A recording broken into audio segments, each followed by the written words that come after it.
There are several categories of forcibly displaced people. One is a refugee. So a refugee is a person with a well-founded fear of persecution. The definition of a refugee is as outlined in the 1951 Convention relating to the status of refugees.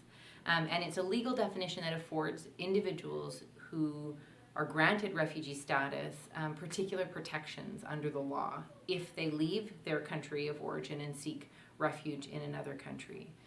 So a refugee has crossed an international border and is unable or unwilling to return to their country of origin based on a well-founded fear of persecution, usually for one of 5 grounds: race, religion, social group, political opinion, for example.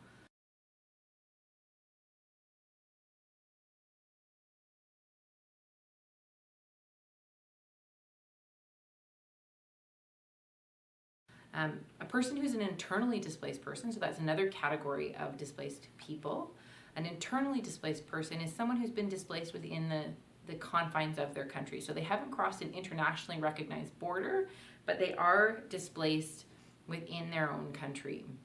And as a result, have left their home, are also struggling in order to access services, may have fled with only the clothes on their backs and have nothing. But because they're still within the boundaries of their own country, their legal protections are different. They're still citizens of that state, and so they're protected as citizens of that state under international humanitarian law, as civilians protected in armed conflict, but also as individuals or citizens of the country in question. But they often face discrimination and persecution by virtue of being internally displaced.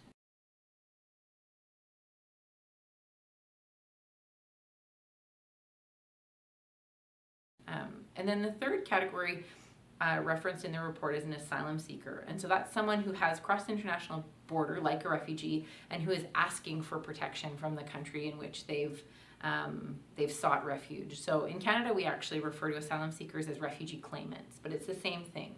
It's basically somebody who has sought protection in another country and is asking to be considered by the legal system to be a refugee, and then their case is assessed, and if they are found to be a refugee, then they are granted protection by that country.